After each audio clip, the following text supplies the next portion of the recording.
Hello. Thank you for showing up. My name's Kevin. We are Dirty 20 Gaming, and we said absolutely nothing inappropriate. It all happened before it started, so don't you worry about nothing. It Yeah, is we have to address the Thursday. chat for this. It is Ironsworn. But it's kind of a bittersweet night because tonight is going to be the last episode of Ironsworn for a while. Real life finally caught up with us. I looked back, and in 2020 of all years, we managed to put out over 30 episodes of this show. And for that, I will always be proud because that was not an easy year. And unfortunately, helped me get through 2020. Thank you very much. Me too. You're very welcome. I feel that. Unfortunately, there is no magic in the real world, at least not the magic that we need. And 2021 is going to be a challenge for at least a little while yet. So because of that, and because of real life, Ironsworn is going to have to go on a hiatus of about 2 months, it looks like. That's really all we know right now, and we will keep you updated as we learn. We'll keep you updated over in the Discord, which is, as always, the easiest and best way to get a hold of us. Hopefully we have a prognosis by late March. we will, like I said, we'll let you know as soon as we do. So but it won't be anytime soon. We know we're off February and March. It's going to be at least a couple of months. So because obviously the situation in the world is not going to get better just because the day on the calendar changed. So once we get it squared away, we'll get back out here because we're going to keep doing the dark. We're going to keep bringing that to you. And speaking to that, we're going to get to that in a little bit. Here's the plan for tonight. I'm just going to come right out and tell everybody. Here's the plan. We're going to do... we're going to start like we always do, which seems kind of strange, but that's what we're going to do. We're going to go around the room and do what our characters are currently thinking as they plummet into the infinite oblivion inside a god's eye. And then after that, we're going to have a couple conversations with you guys in the chat about what you liked about this year, what you didn't like, what you'd like to see us go, what dark direction do you want to see, any unanswered questions, and then we will take it from there. So, yeah, real life is the most evil of all GMs, yeah. Oh, Kevin, I saw that. Cars and I are flipped on the stream. Oh dear. Somehow. Okay, fixing it. Wait, hang on. You guys are going to have to give recaps from each other's point of view. Ooh. That would good. Be hard. I don't think I paid enough attention to what you're and I don't have notes, so. And I don't know what the hell is going on with the mall. You go down there. You go up there. Austin probably knows what's going on with the mala, but that was probably a little creepy to watch from on stream as you guys slid around behind the backgrounds. But now everybody's where they're supposed to be. I can at least get you in the right spot for tonight. She's up there. Right? I'm down here. Yes, she is. Yes, you guys over are now there, where and the other he's up there. We are back where we're supposed to be. My plan was good, but not foolproof. It turns out. I must have joined before Robin then. Anyway. Yeah, the order was broken. Yes. The mystical order was broken. Oh, whatever. Either way. So, the last episode ended with Tincture bursting his eye, which it turns out we were existing on. When it popped, we fell into what passes for a god's skull. And at the last moment, as we plunged into oblivion and darkness, he turned his head to the rising sun, and a beam of light went into that eye socket and struck Amala.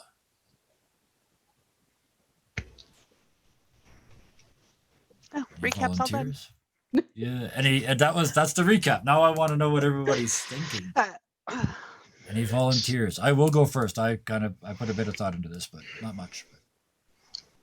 I want to go before Absolutely. Robin. Okay. I don't mind. Okay. Go ahead. That means I can't go first, though. So. No, I'll go first. That's fine. Okay. if we remember, Feet was gone. Feet was driven away by all the stuff that happened before. So Bill plummets into the hole. Is falling away into the infinite darkness. Well, that's it then. We've lost. It's over and all. And the light hits Amala over here. Oh. Oh, good. The world will be all right then. Oh, Feet. Oh, Feet, oh, Feet, oh, Feet. Is this really it, mate? He looks up at the infinite blackness, and stars start to form. What's all this then? Feet, is that you? And he looks up and there's that blank space.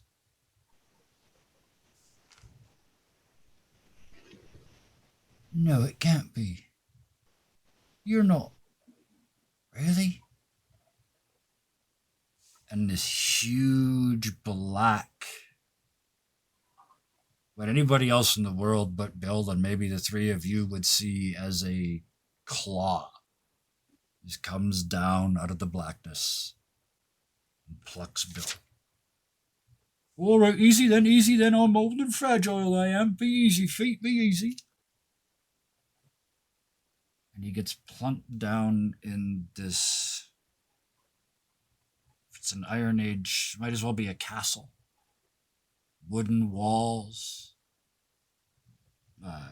stuff on the robes laid out on the floor, animal skins all over the place, padded seats with expensive cloth, better than anything he's ever worn on them. What's all this in? What's all this in aid of? Feet?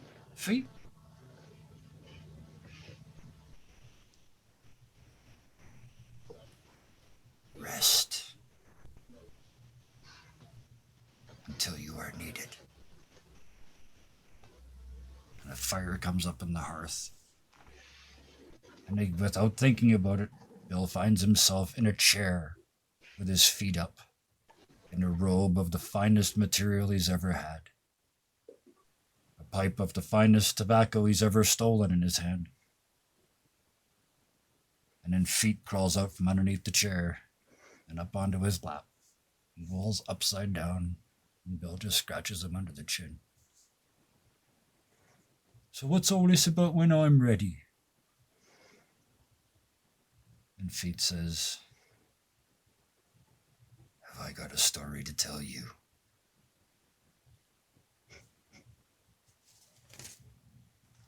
Fade to black.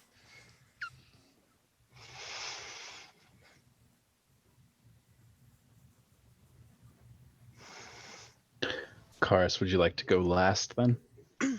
I need to go before Robin. Before? Yeah.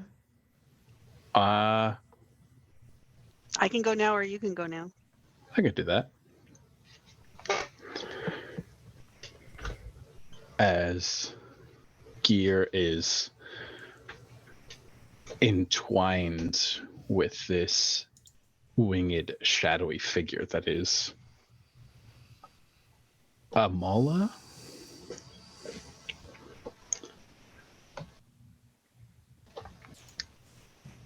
As he tumbles and swirls and disappears into the darkness, his last thoughts were to take this danger away from his friends, away from his allies.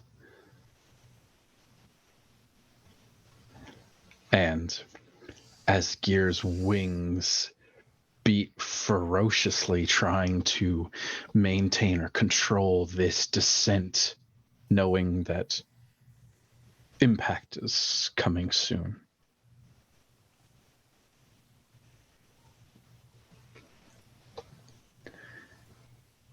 Images begin to cycle through his mind as the rush of shadowy feathers and tendrils, these images blurring together into one. Every so often, he'll catch a glimpse that shows him where this shadow is coming from. And when those shadowy tendrils and wings part, and he sees her face, it drives him more and more to question if this is really happening again.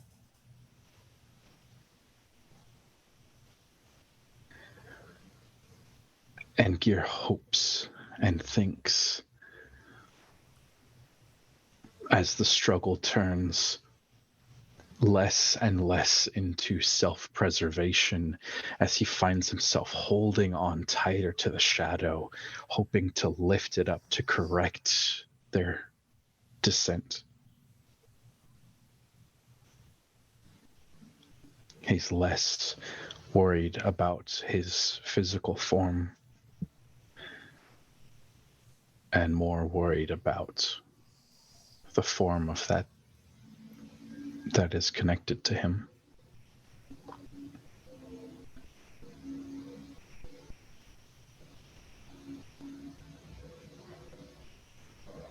Before he knows it,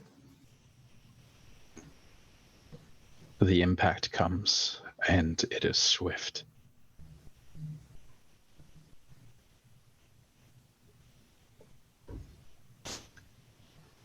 In this, what comes after,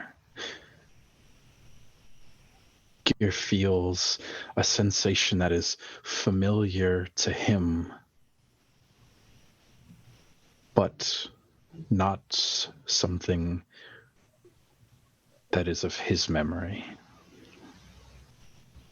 He feels the roiling of hot air underneath his wings, lifting him up. And as he looks out with these magnificent eyes, seeing even the minutest detail in the trees,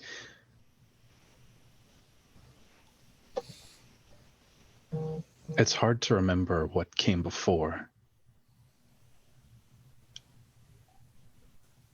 But as Gear continues to circle, looking down over this glade of extremely familiar trees, something speaks to him about him. Something calls to him from within. But Gear can't answer just yet, because somewhere in the trees, he's dropped something. And he knows that that something is very important, and he needs to find it.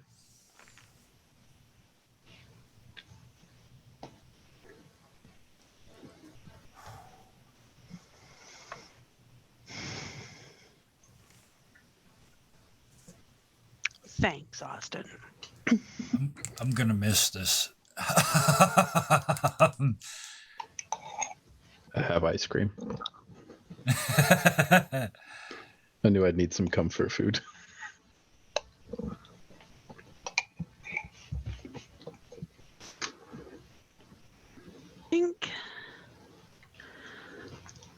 I think the last thing I remember is turning toward a sound outside our igloo and reaching for the land around me.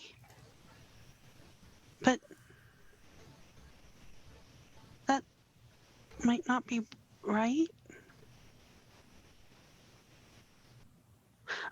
My last memory, I think it's picking berries by the pond. Or was that before?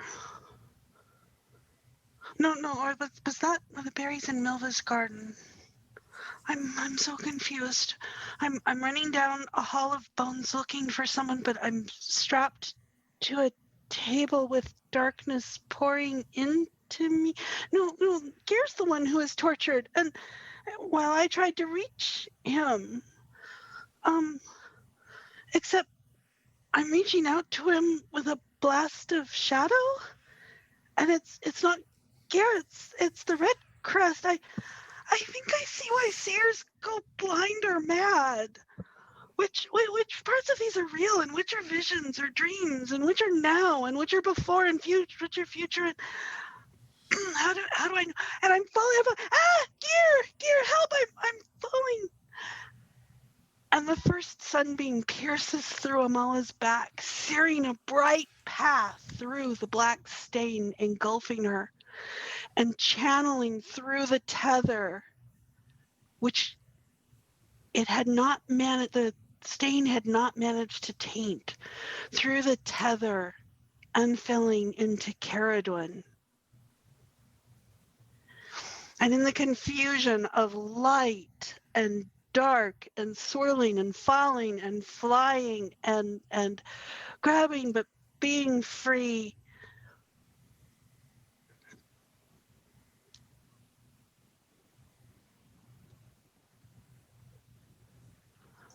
Amala loses track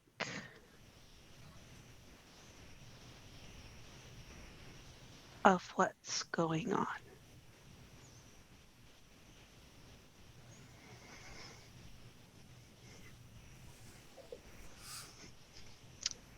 Off to Robin. Which takes us to our hunter. Yeah, who's just made an iron vow with tincture by accident. She was coerced. Oh, big time. Yeah, to be fair, I railroaded your ass hard into that deal, but never mind. had no choice, basically. But that's fine. I'm okay with it. Caradwin's not, but I am. And so as she's falling, she was the only one to see how and why they got out of the ordeal that they were in, wherever they were, however they happened to be connected to tincture. There aren't a whole lot of answers, but she was prepared for something. And as she's falling and trying to find her friends, find Bill, find Amala, find Gear in all this dark, she has suddenly come to the realization that an iron vow had been made, that what tincture meant, with the wording specifics. And she doesn't really have time to berate herself or to really berate Tincture or anybody else in the situation, because suddenly she's blinded by this bright light and she's falling and tumbling down a snowy hill, and she hears voices. She hears children giggling. She hears the crackle of the fire. She hears the sounds of Frostmouth. And getting up onto her knees, she looks around and is really confused because everything's in place and everything is put together and everything is almost like it's fixed. And as she tries to understand, she turns and sees a small little boy that she hasn't seen in a very long time. And he looks up at her and he says, "Come and find me," before running off down a well-worn path in the snow. And she's not sure how it happened, but suddenly, before she can move, before she can try and follow after this boy that can't possibly be who she thinks it is, she wakes up and she's on her back in the snow, and she sees Brahm above her.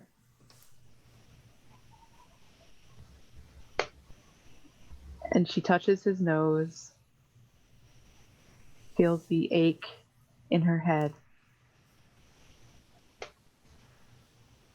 before she tries to sit up, and she looks around, and she's alone in this empty expanse of white with Brahm, and goes in search.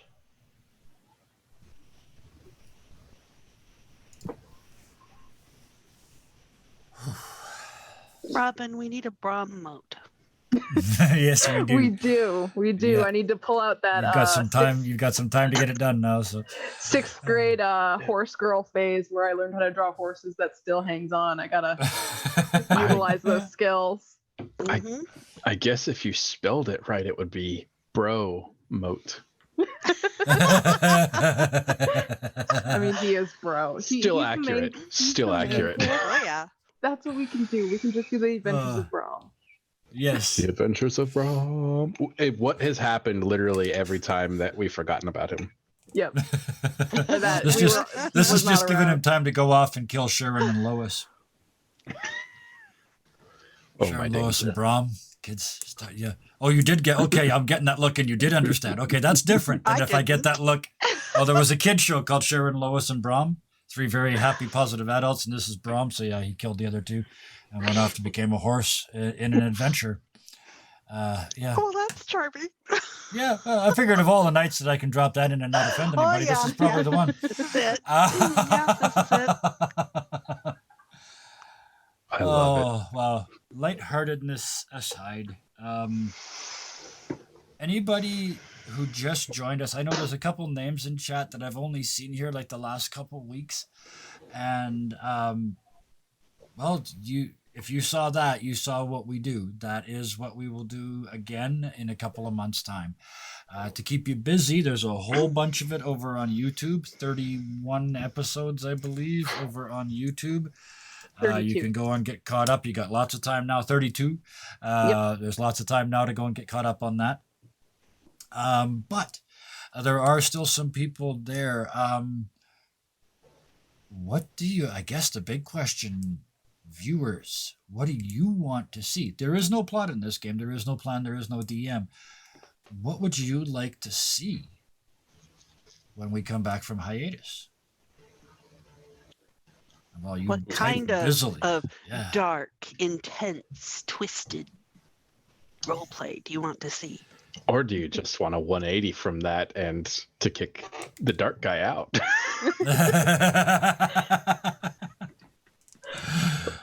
Which one's the Ahem. dark guy? Because I'm not sure which of us. four Yeah, is we the got- dark we guy.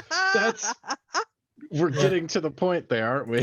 Yeah, You know, Dark Karis comes to play on Thursday nights, you know. absolutely. That's what Thursdays is for. So I can justify being silly the rest of the week. But Oh well. how about us?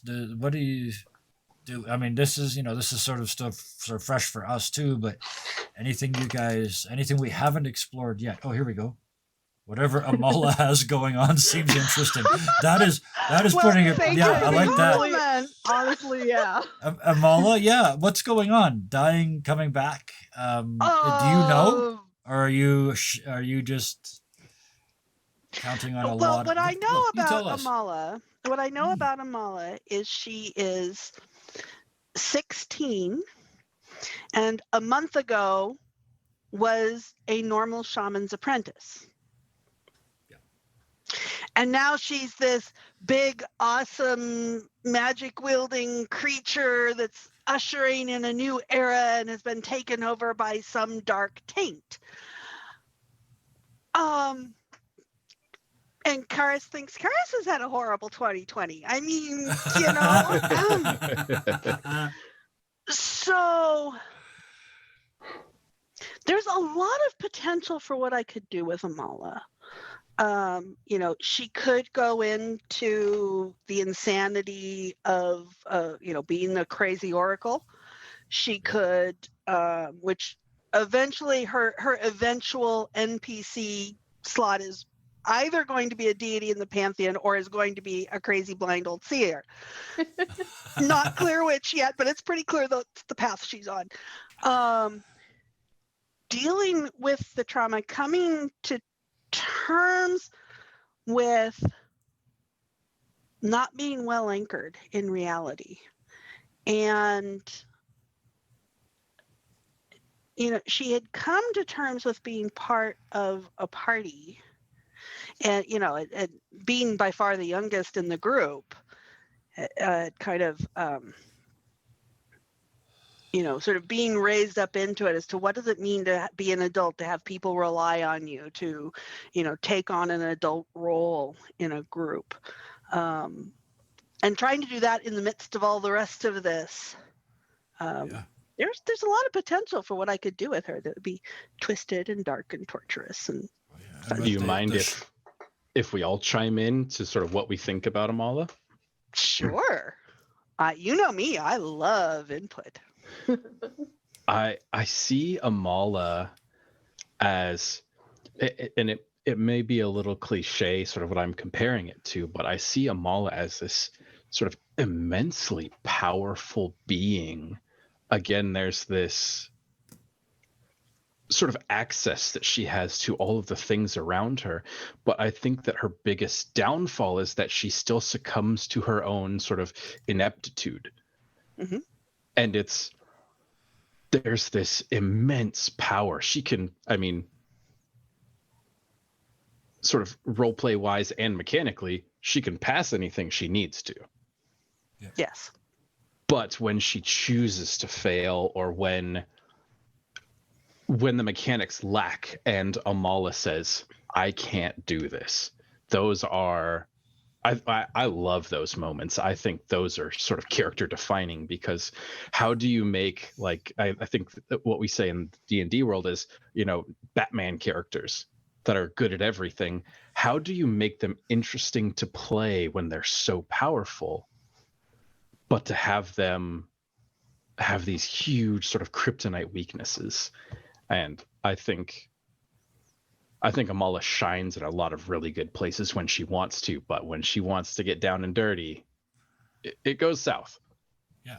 And that's more when Karis wants to get down and dirty. Yes. Amala's a little lost. A little lost. And actually, I rely heavily on you for that, because, these two up here, they really like all the awesome power stuff. And honestly, Amala is that way because it entertains them. Yeah. I live to amuse my friends and family, and you helped me keep her, well, not anchored, but Grounded? Unanchored? no, not grounded. She's neither anchored nor grounded, but you helped me keep that kryptonite going so that she isn't just, keep her multidimensional. It is that self-doubt that I really like about the Amala character, is in spite of endless proof to the contrary, she still believes that she is weak and unprepared to face the challenge. Well, yeah, and the least little bit, the he who walks behind, or the shadow taint, or whatever, comes and takes her over, and it's all over. And something else is controlling that awesome power, and so. Yeah. Well, and I think I don't know what you guys always see. She keeps seeing that part.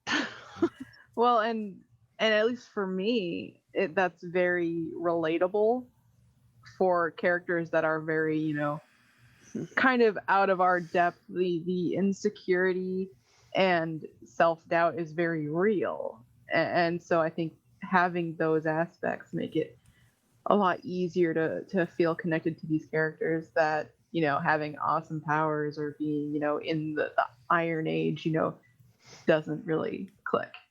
Yeah. And that was one of the things that we were talking about when we first started this whole adventure was the sort of level of magic. And we had a couple ideas when we first started our background, or what in the Ironsworn they call it our truths. But those went out the window pretty quick.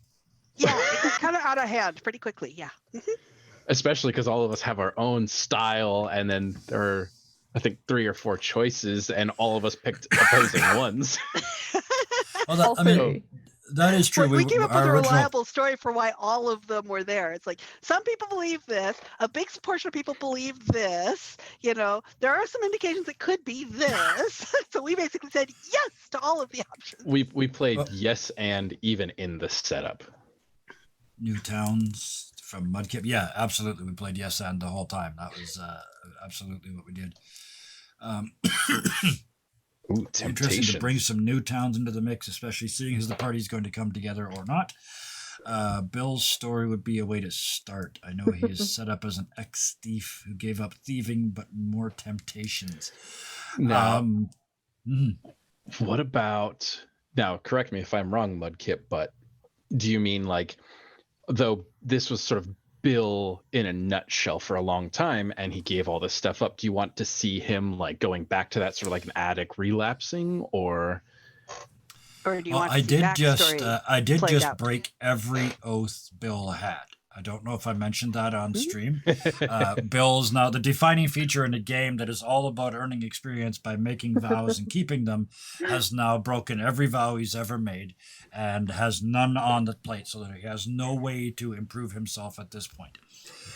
So that's my twist failure on the track. mechanics. Experience Failure by track. You're is right. still an I can option. learn only by my failure But at you this can point. still fail. Yep. You can still fail, yes, and you can still gain experience by it. And we've Fail definitely discussed, going to, different regions of this continent that we're on, or of, like a different continent to kind of like play around and then come back. We've brainstormed some of this a little bit. I am really curious. I mean, all of this big dramatic stuff. I'm really curious as to what is the experience elsewhere that's not here in the northern the northern lands. And I mean, I kind of played with it a little bit back a ways when I did the Legend of Frostmoth. Yep. And told it like in the past, this sort of distant thing that sort of happened that nobody really quite believes. What is the experience down in the southern tip, and the one of the defining things in our truths is, okay, so these people are our ancestors, and I think we decided it wasn't that many generations ago, but I think it was like 2 generations or something. yeah, like but we can fudge that because it's kind of like because we seem a little more established here. But anyways, came from some other place, some other continent or some other place because of something, whether it was a plague, whether it was a whatever. What's the experience over there? I mean, if this is era changing, it's kind of like, when Europe was going through a big cataclysm, what was going on in China or Japan or Africa, or what is the actual fallout in the place our ancestors came from, and what is their experience of all this big, huge stuff going on? So I have That's been interesting curious because about that. for me, the Shattered Waste was where we came from. And it was that destroyed that we were never going back. That was, I don't know why I thought that. Yeah, but, that's entirely possible. I mean, we didn't carefully define it. We just sort of vaguely, went, yes. But I do want to pop exactly. back a little bit, because we were talking about magic, and in our original Our Truths, this world wasn't going to be particularly magical. I know. I, for one, was really adamant about that. But it worked because the way magic works in this game, it's really subtle. It's divination. It's protection magic. To my mind, I really like it because it's all. If you wanted to take a suspicious approach to it, you could use science to explain most of the magic that's in this game. as self-delusion or self-fulfilling prophecies and things like that. So to me, it doesn't have that fireballs and lightning bolts feel to it. That's what I wanted to avoid. And I needn't have worried because it's not really possible in Ironsworn to do that. So Yeah, and then you let Karis make a shaman. And then Oh, yeah. then we introduced NPCs that could do all the cool stuff when we couldn't. So well, yeah, but the thing is, we built in. But they we were of an managed to old age. exactly. Old We built in generation. their obsolescence. They are all powerful, but they are done. So they're allowed to be all powerful now. I enjoyed that playing somebody who was sort of magically inept for the majority of it. I think that was, and who almost didn't even believe in it. It was more like kind of, get out of here with that nonsense. But on the other hand, was so set in the beliefs and teachings of his tribe. It was like willful ignorance almost. And Oh, very much, yeah. it added a unique dynamic, and it was fun. Yeah, and Caradwin's kind of in that same boat where she believed in it, kind of. She'd never seen it, but she believed in it, and it's just she's something she doesn't understand but supports, and so it's kind of like the bridge from Gear to Caradwin to build on Mala. And you picked up a fledgling shaman who didn't have any authority to say, yes, this is the way it is, sort of thing. It's like, well, I don't know. Let me try. Yeah, and I mean, Bill was 100% skeptic at the start of this. He absolutely convinced that magic was bullshit. It just doesn't. Don't even talk to me about that foolishness. But then he saw it live and in action. So what do you do? So you start shadow walking. Yeah, now exactly. So yes, on the bright side, I have given up every oath he's made. But that means that I can shadow walk and fight again and steal shit again. So we're all good. Mm-hmm. Back to square one. It releases the true Bill, and now it's had to happen, right? He was never going to save the world trying to be somebody other than he was. He's got to be Bill. So he's got to be a sneaky, thieving turd, and that's how he's going to win. And that takes a certain amount of self-respect to really own that. Yes. And to make that, it's not only okay, it's a powerful, good thing. A necessary tool. Which is a foreign concept to him too. The thing I really like about Bill is it's almost poetic in a way. It's sort of a play on words. The words that I would use to describe Bill as a person are like a hollow shell almost. But at the same time, you have built him into such this complex three-dimensional character. It's like he is the fullest hollow shell I can even imagine. It's like he has that fullness. He's just not stepping up into it yet. And it's like there's this submissiveness isn't the right word, but there's this sort of inferiority that he has. This there's no respect for his own life or anything. It's almost like he's like a pure servant of the stuff that's around him. But every once in a while, you'll strike a chord that Bill just cannot stand for. And what comes out is amazing. Yeah. I mean, these characters are very human.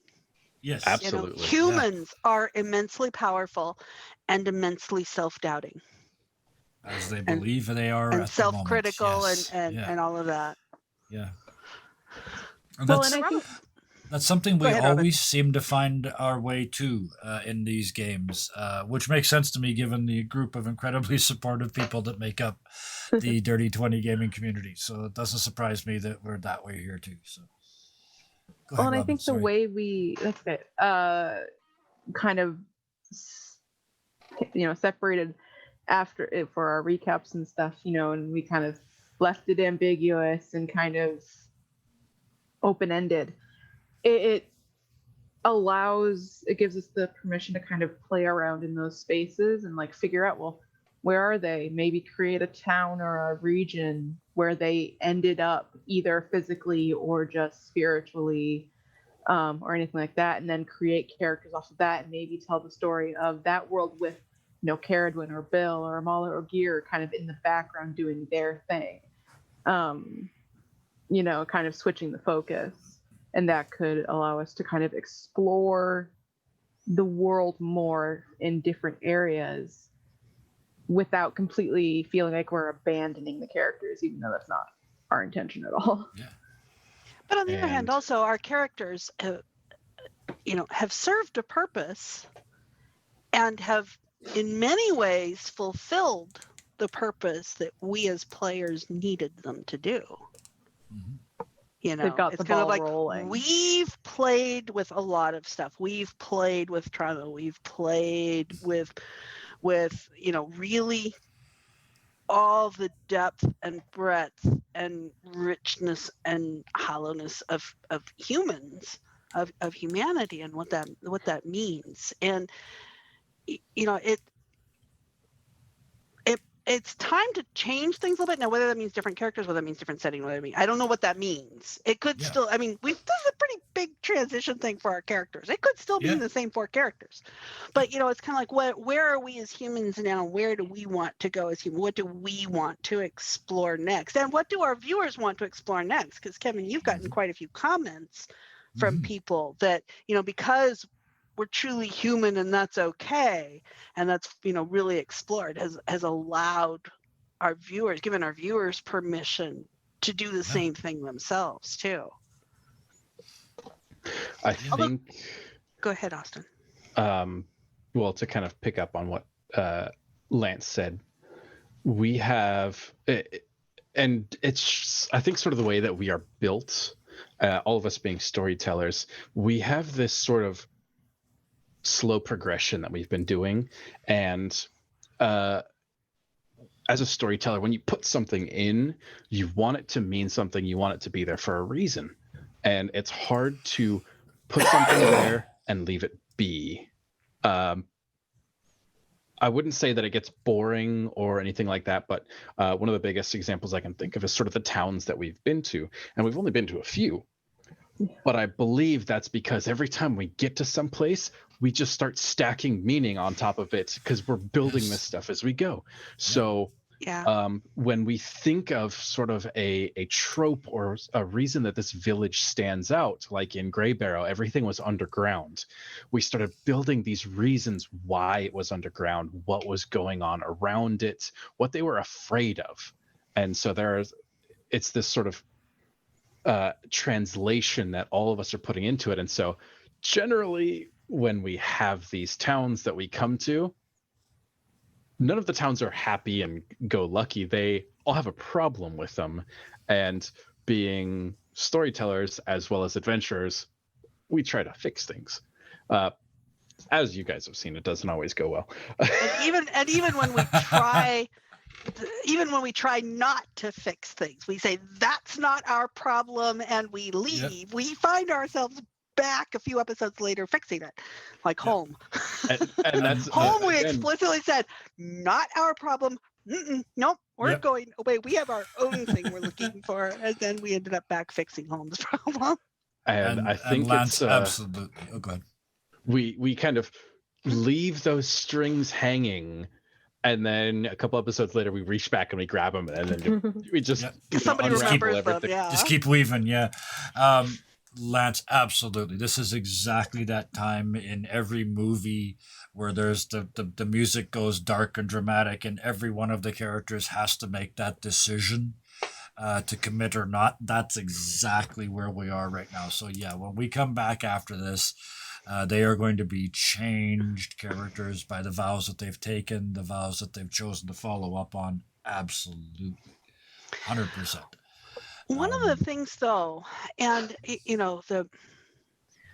one of the things that intrigued me about Ironsworn when you were first explaining to us what we were about to try and do, the idea of oaths was a little bit foreign to me. And I was like, okay, what does it really truly mean? Because I'm the kind of person that it's like there's valid exceptions, and I tend to easily change to meet changing circumstances. Just gonna quickly So what does a interject. oath- Vow is the correct term from Vow. the game. Just to Yes, yeah. that's true.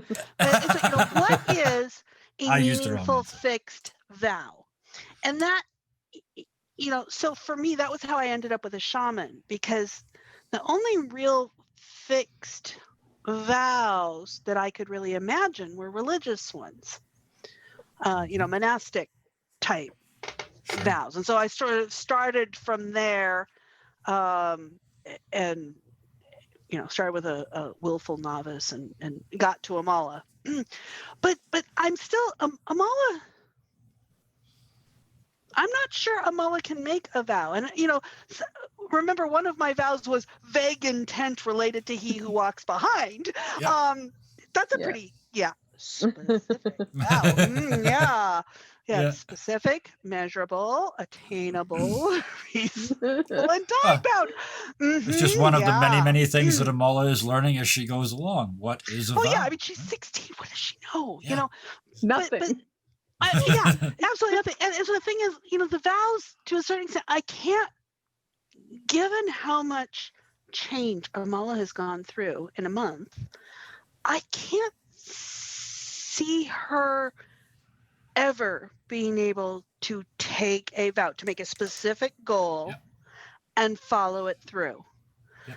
So I'm either going to have to come up with another character, as a dual character, a strong NPC, almost like I did with Tahiri for a while, if to explore vows and that sort of thing, I'm going to need a different character. I don't know how valuable it is. How much do I want to put into that? That's something I'm curious about. It's something I still haven't answered.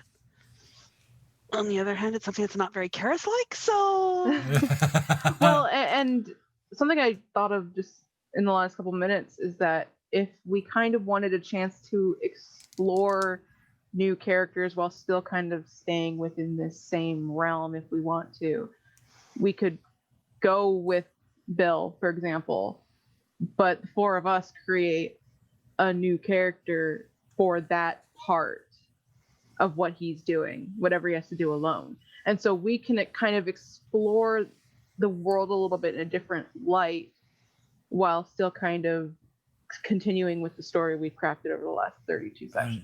Again, in the spirit of we make this stuff up as we go along, there's nothing that says we can't have two parties in this world. Yeah. And at the same Or time, we certainly have enough. We certainly have enough stories for any number of parties. we say this idea like it's novel, but we did the same thing when Gear lost his body and Amala was taken away.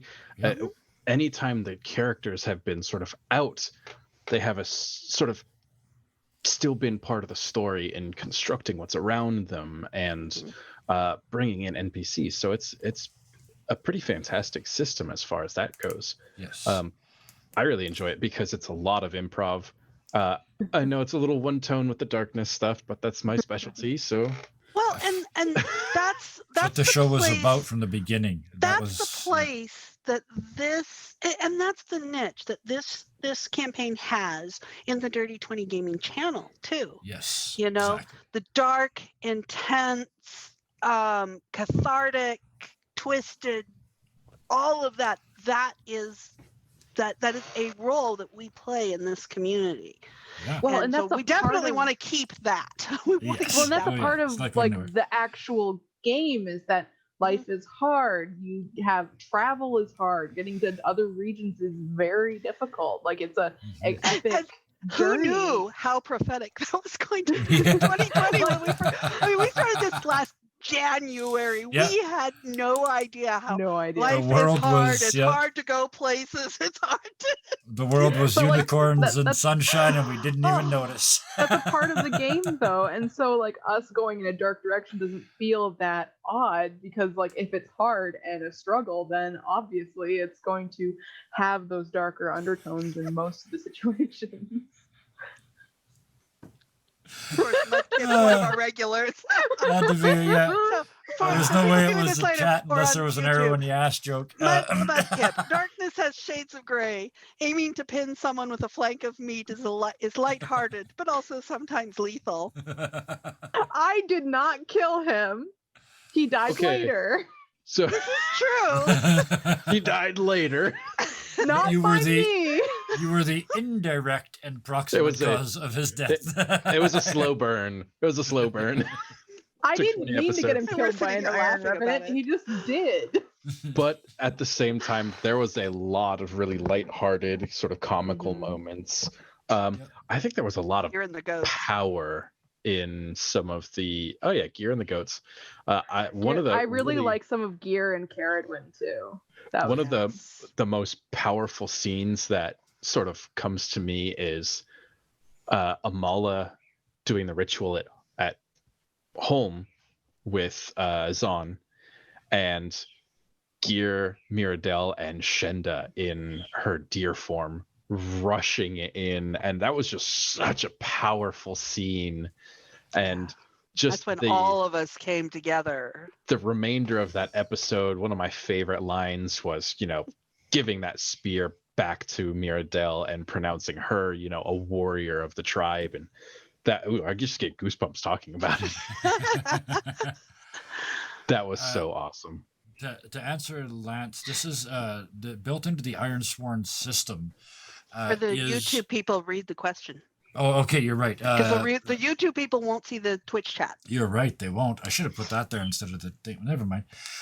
It's the question is, I don't know how it works in this game. In my world, vows are promises that have the weight of promises in the real world. Oaths are bound to your soul. Oath breakers wear the taint in a real way. They have, for lack of a better word, the aura of distrust. And Ironsworn has a system built into the mechanic that does spiritual damage to you every time you break a vow. If we were playing the rules absolutely as written, Bill is dead.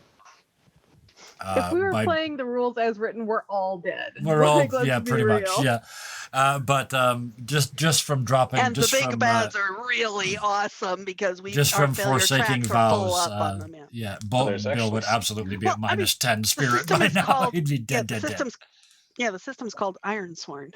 It is literally all Swearing about an vows. iron vow. An iron vow kind of is like the oath and how Lance described Let it. me read this to you. Yeah. This is actually one of the assets in the book, and it is you can take it when you forsake a vow. It's called Oathbreaker. And so when you reach 0 spirit, when you reach 0 health, and you suffer further, you become debilitated. This asset itself actually counts as the debility permanently. So your momentum is reduced, all kinds of nonsense. But there is actually a full path you can take if you were to embrace this.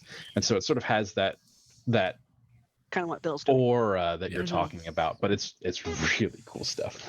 Absolutely. And I believe it's at the ironswornrpg.com, right? The base rules for this game are free.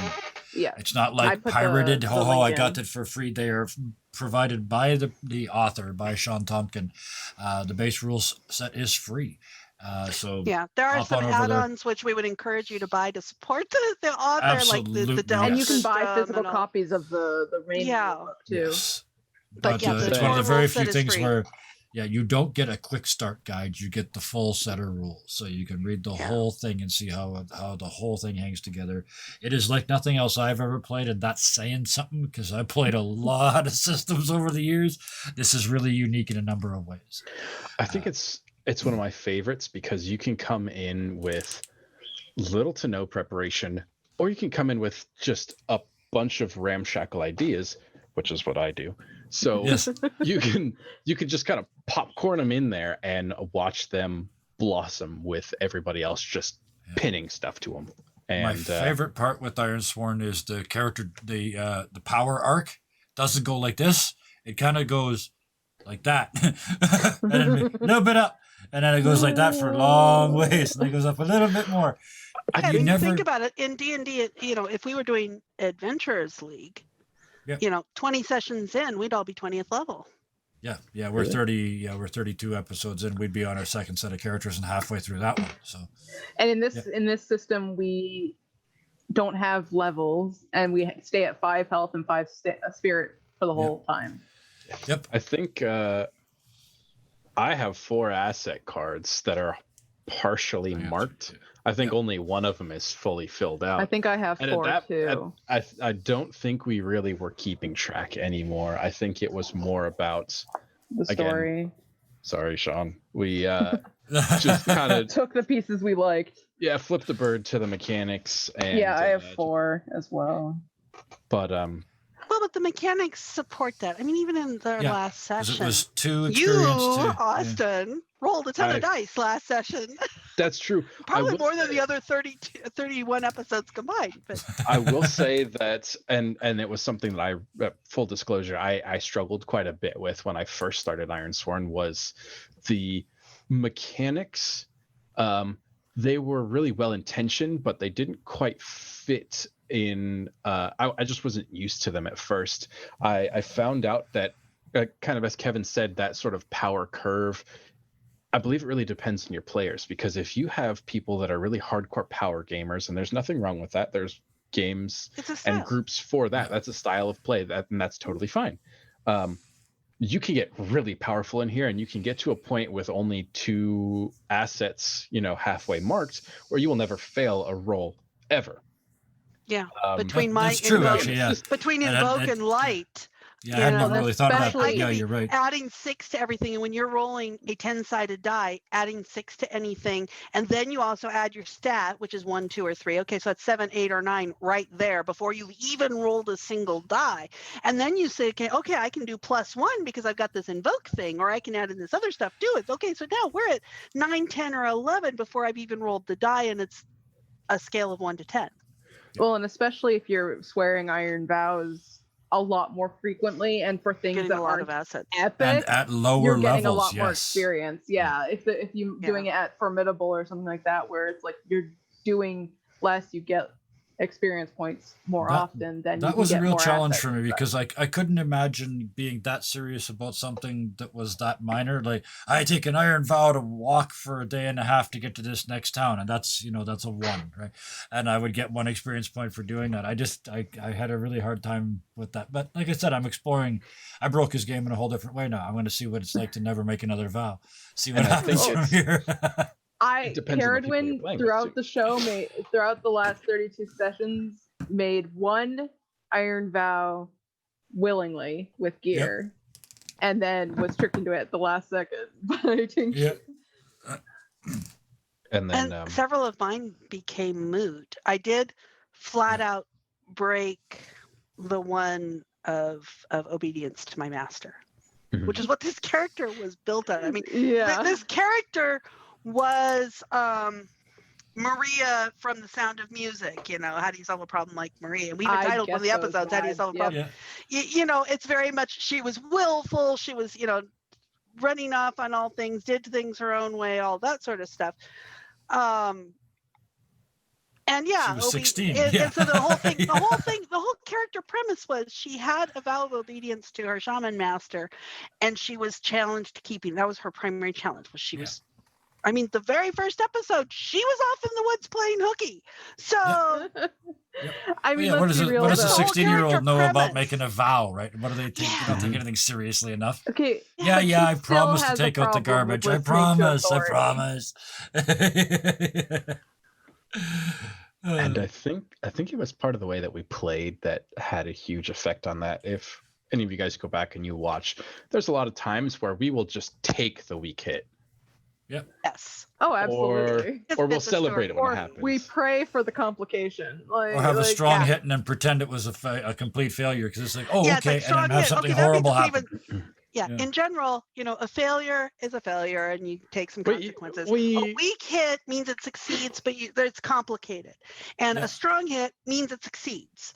Yeah. Well, for us, that's just the one most consistent deviation we had from that. For us, a strong hit was even more complicated than a weak hit. It's crank the complications. Well, it was kind of like we rounded down. That thing you were trying to do succeeds, but then something worse happens. Yes. Yes. Yeah, it was like okay, you pull it off, and then the bone walkers are out. If you get a strong hit, you can take it, or you can round down to the other 2. If you get a weak hit, same thing. But you have to take at least a weak hit. So and I had a lot of fun with that. And I think that really added to sort of our power curve, and it not just getting totally out of whack, but I had a little bit of an issue with failure. It was, Yeah. and I'm going to go back to that every single time, and I say this in every game I play in. I think failures usually tell a better story than successes do. Yeah. Yes. Yeah. Yes. Yes. Yes. And we had That's- a lot of really good stories. Yeah, and a lot of really good failures. But yeah, speaking of good stories, that's the point I think I wanted to make is we did a really interesting thing here. There's lots of role play heavy games that you see out there, and a lot of them are. There's a lot of role play in them. But I stopped describing this game like that because not that's not the step we stopped at. We went one above. I don't even want to say above because it makes it sound better. We added a layer of storytelling being first. The story was first, then the role play, then the game, and it was a really unique experiment, and I'm loving where it's going and giving us a couple months to percolate and figure out where we're going to go from here is going to be stunning. The amount of creativity that is sitting around this virtual table and 8 weeks of creative Iron Age mental constipation is going to be unbelievable to watch on Well, Cork yeah. at I the mean, other when we end. had, yeah. Mhm. Yeah, There's we've seen gonna what be some happens when we miss darkness. 3 weeks. Like, Yeah, exactly. Yeah. Kara says a cutscene.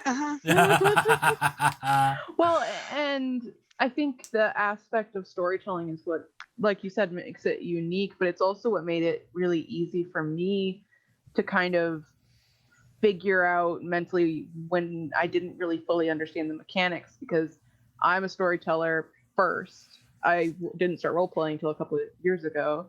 And so having that to fall back on as, oh, it's just a story. It's not, not trying to count numbers or keep Yeah. track of dice or trying to make sure you're doing things the right way. It's freeing in a way, and it can feel a little bit chaotic, but that's okay because a lot of mechanics can feel chaotic as well. There's always an element to me of that sitting around the campfire, not as kids trying to scare each other, nothing that simple, but like to me, they're sitting in the Stone Age around the fire, and there are real monsters out there in the darkness, and they're sitting around telling this story about their heroic ancestors, except the elders that are telling the story have forgotten the real story, so they're just like making it up on the fly and trying to impress the kids. That's what One-upping this each feels other. like. Yeah, exactly. The four old storytellers sitting around the fire playing "Oh Yeah" for drinks, right? They know they're keeping track of Oh, who's for ahead, sure, right? yeah. Yeah, exactly. Oh, like the four Welshmen scene from Monty Python. We were so broke. Yeah, it's like that, except over and over and over for 3 hours at a time. And this sort of layer of storytelling, this is coming from I know I'm speaking for myself and for Kevin here, who have printed books, read rule books for fun, memorized books that we game in. Like, we love mechanics, don't get us wrong. There's a time and there's a place for them, but in this adventure we had a conversation as a group with all of us, and we came around to the decision to basically just say, look, the mechanics are fantastic. We'll use them when we can. Sean Tompkin made a great game, but it was a launching platform. I don't want to say we left it behind because it helped create something beautiful. It was a place for us to build off to create this massive story. And one of the things that we kind of did was that story just began to branch and to spread, forever. So we have a really wide story to play with. There's a couple threads in there. Going back, and we keep going back and grabbing a Exactly. loose thread. It's like, we need something here. Where's a loose thread? Oh, that loose thread would work. And we Yep. tie it back in. So we've got this beautifully woven tapestry that makes And, it very Out of rich. threads that were never intended to be woven together. They just Well, and it's in Yeah. Sean Tompkins' main rules: story first, mechanics 2nd. Mhm. And I think, not breaking that story, like on a very emotional moment to roll dice, Yeah. is really freeing and helpful too. yeah. I really like that tapestry reference because I know there's a couple holes in there, like the anti-dryad and things that are just Yeah. festering They're and there. waiting for us. So It's gonna The other Tincture's spirit going to animals. drag us back into this war. So the war between these gods that's He's at happening least in the gonna- Shadowland, right? He's at least gonna drag Caradwin back into this war. at the very And least. Bill, because Bill is not has the vow isn't in place anymore, but I can absolutely tell you Bill is fully intending on killing Tincture. It's not an iron vow anymore. Now it's personal. Yeah. There we go. And Amal is tethered to Caradwin, so I'll get pulled along. And one of Gear's spirit Um, animals is bonded with her already, so he's screwed. Yeah. Oh, Now, man. the Ironsworn, to pick up what Len says, he says the only use of mechanics is keeping the players and GM semi-honest. One of the things about Ironsworn is it has 3 modes of play outlined in the core manual. There's the traditional, what do they call that? Guided. Guided. Play. Yeah. Guided, where you essentially have a game master and players. So that there is also a solo play mode. Which you'll see Where, I most mean- often in which plays if of, you of look the up game. it on YouTube, you mostly see the one, and it's got the very rich oracle system where you can use the dice to help prompt you to roll the dice, see how you feel about it, and go off on a story, and it can be a lot of fun. And then there's the cooperative mode, which we are playing, which is collaborative improv. There is no dungeon. We are equal owners.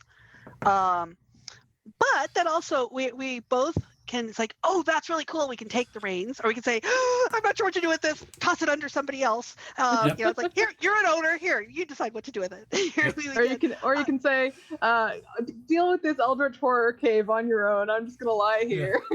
Nobody's Austin and I died. did not lie here. Austin Nobody's and I died in kept 2 piling weeks. it Austin, on what you. should we do? Threw things at me. In most of the kept cases, piling it on you.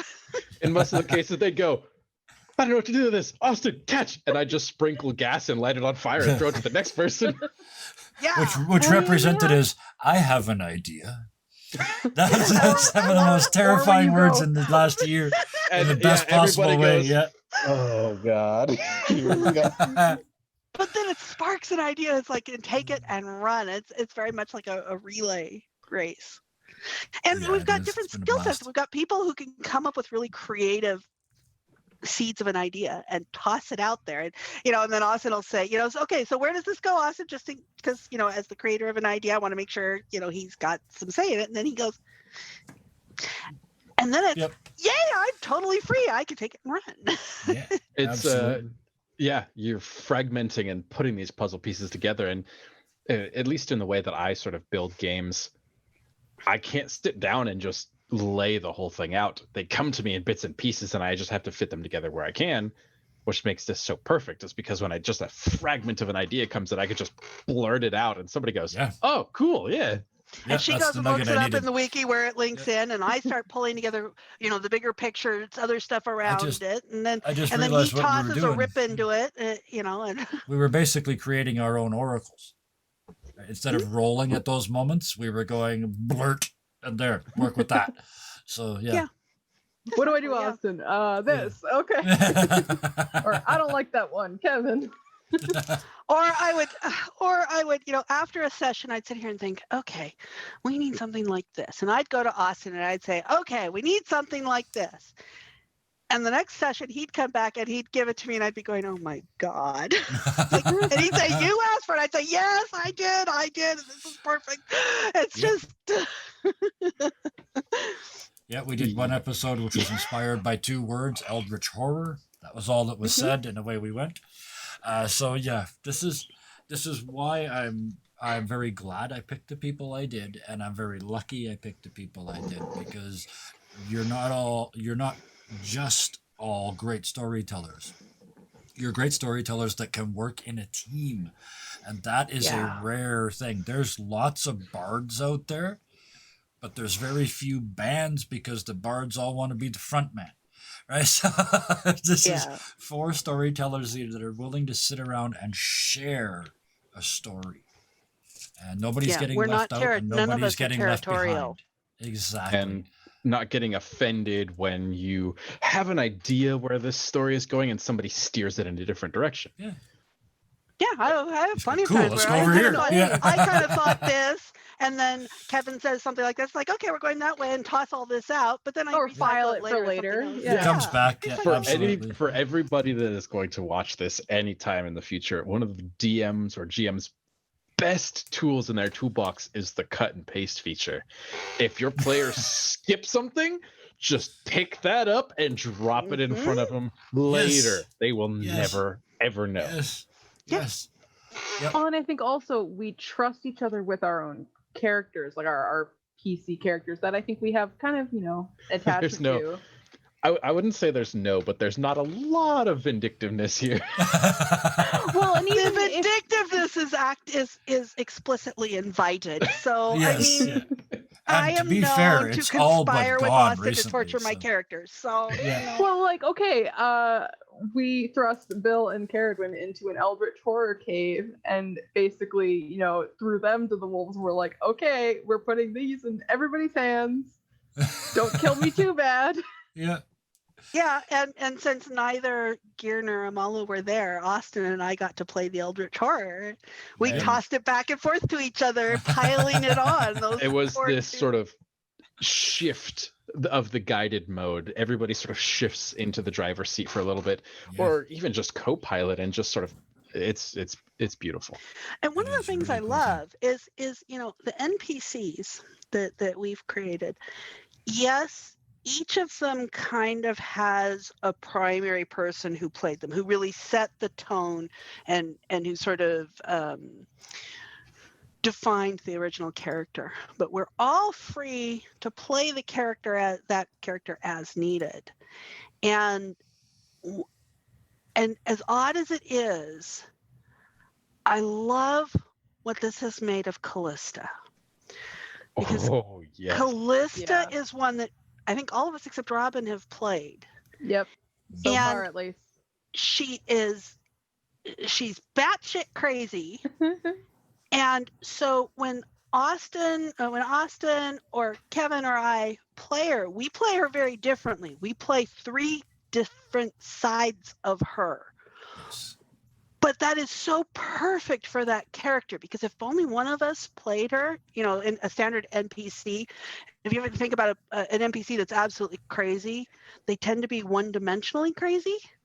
She is richly crazy. I mean, she's got her sly. She's got her. Oh my goodness. Yeah. I love. Sadistic, I she's kind got of don't want to ranty defeat rage. her. I kind of don't want to defeat her and make her go away, because I love, and I can't wait to see what Robin does with her. I believe the colloquial term is batshit crazy. Yes. Absolutely She batshit. is. Oh, I have goodness. ideas for her, and yeah, I kind of See, I There's the can't wait to sentence. see. yeah, you guys haven't seen the batshit crazy I can pull out, but Oh, lovely. I kind of, it's one of those things where you don't want to defeat the really prominent bad guys because you want to keep them, but it's also one of those things where it's like, well, are they really ever defeated? I'm so happy. Lance brought up Thieves World. Thieves World, yeah. Sanctuary was one of my favorites anthologies. Yes, absolutely. Very much like the Thieves World stories, Lance. You are exactly Yep. right. Absolutely. So I think Illira this was ti- always my favorite. There you go. That's Sorry. What's up, Kevin? I was just going to say that little lull seems like a good spot to maybe draw a curtain on that little bit. But there is something that I get to do every week, and I get to do it like 4 times a week if things go well on a good week. And I realized I have never shared this wonderful thing. So I want to tonight give these wonderful people a chance to say goodnight to you however they please instead of me doing it for them. So let's start with Austin. So I'd like to be honest with everybody, sort of full disclosure. There is a lot going on currently outside of this. For those that don't know, I'm involved in the medical field. I that's where my education is leading me, and that's where I work occupationally. And I don't think it's a secret sort of what's going on in the world at the moment. Unfortunately, with what I have going on education wise and everything, I will be unable to attend on Thursdays. So I'd like to thank the people that are sitting here with me today for being not only understanding, not vindictive, but overwhelmingly supportive. And it was, I'm going to get choked up just saying it, but it's so hard to walk away from a table where everybody is so supportive and genuinely good people that actually care about not only your physical health but your mental health, and won't even ask you a question or give it a second thought. So to the beautiful people that share the table with me, thank you so much. To everybody watching, I never thought I would be doing this. I'd like to thank you again, Kevin, for putting this in front of me, and just like a mouse to cheese, he knew exactly how to dangle it. So it was a Snap. It's been a beautiful disaster, this whole thing, and it's so bittersweet to walk away from it. But and that's the wrong word to use. But it's so bittersweet that there's a lot of stuff going on right now, and I have to take a backseat to this, and it's frustrating and emotionally draining. But these three people that are sitting here with me today have been so supportive and made the transition so easy. And again, thank all of you that come to see and to watch this madness. And I feel like the Mad Hatter, and having people that I don't want to say enjoy what I bring to the table, but are sitting there with me and enjoying it alongside me, makes me feel not insane. So thank you, beautiful people. You are absolutely fantastic. That is about the best compliment I have ever had in my life. Thank you. I'll step in next here. Iris, yeah, thank you. Yeah. One of the things that I really hope for in this is because this is something that is so intense and so cathartic and so real. Audience participation is really important, because we've already talked about how rich it is because there's 4 of us, but there's not really 4 of us. There's really like 20 of us. It's just 4 of us are the face of it. Amala has a beautiful bearskin shaman's robe because one of you said it's a bear and the gear faced and killed and all that, so your feedback, your comments, joining us in Discord, speak up, because life is too hard for anybody to go through alone. And this is kind of our expression of life. And this is too hard to go through alone. I mean, sure, it's cathartic to get together with our friends and do this. But by streaming it, by putting it out there and bringing people together, this is what makes it valuable. This is what makes it really, truly worthwhile. And so, thank you to those in chat and watching on YouTube who've been with us from the very beginning. Thank you so much for those of you who have joined us more recently. And, I'm hoping you'll stick with us. But please do consider yourself a part of it, because you really are. And I love working with this group of people, because I'll be honest, I'm not that creative. And these people toss out all sorts of creative things that I can do things with that look cool and creative. So You're creative. That's the kind Um, of inclusion that happens at this table, everybody. yeah.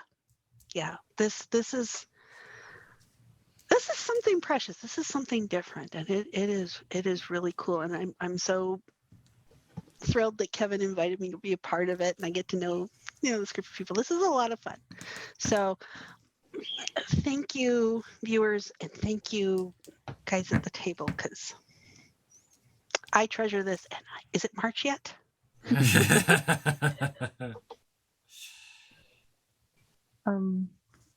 Yeah.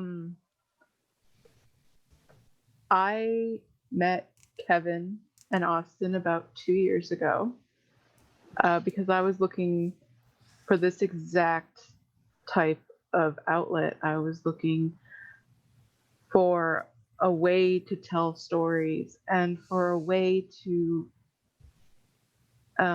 adjust some of the things I wanted to do.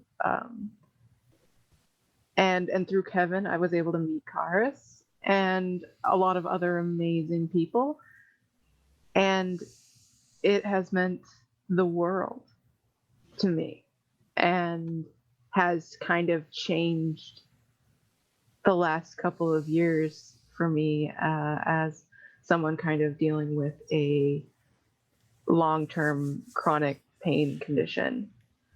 I never saw myself as anyone who would stream or understand how Twitch works, but I'm getting there, and it's all thanks to you three here, and then all of the amazing people who watch, interact with us on both the Dirty 20 and Ironsworn Discord, on YouTube, everything like that. There are such amazing, kind, thoughtful people throughout this whole community that makes such a loving place to be when the internet can be so just mean and dark and exclusive. It's really nice to find these spots that are very warm and friendly and nice, especially during this time when we're not getting out much or we're only interacting this way. It's helpful both just mentally and emotionally, but also overall just it's a wonderful place to be. And so I think everybody here at the table, everybody on Twitch here and in the past and in the future and on YouTube, this isn't goodbye. It's see you when things kind of hopefully calm down a little. I'll even go further. Wear your masks, Yep. socially distance, wash your hands, get vaccinated. For the sake of the darkness. We're the bright side of the darkness. The rest of the internet is. Oh wow. You guys are making it hard to talk. I'm gonna go around the table first. Austin, you are a real world hero. Helping you get through the year that we just had. That makes me very happy that I was able to do that. Karis, and Robin, to be honest, both of you guys, it's that same thing. You say things like, you help me stay sane. You help me get through this year.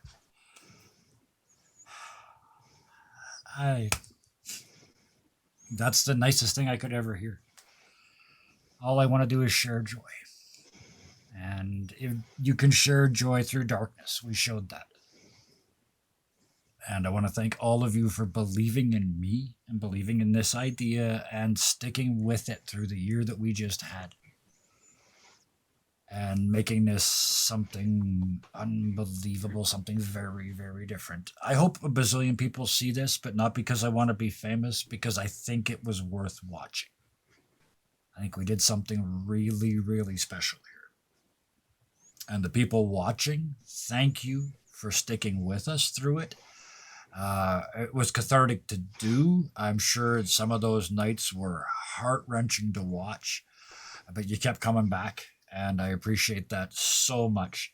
The new people who just showed up in the last little while, I appreciate you guys too. It couldn't have made a lot of sense showing up 3 weeks ago, but you've been here for 3 weeks now, and you stuck with it, and now you can go get caught up if you want to. You're part of the Um, family and now, whether you like You're it or in. not. You are in. and yes, it's always like this. It is And always it's okay like if you this. don't know This what's is- going on. We don't either. It's We not don't a either. prerequisite. But all of you also commented on this community that we built, and I think I want to end on that because this community is special. I don't know how it happened. I just every single person in this community is supportive and wonderful.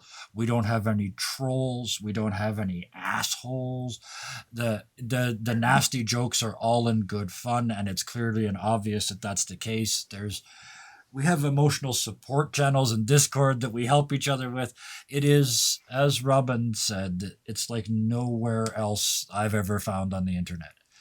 And even if you never watch another episode of what we do, please join that Discord if you think it will help.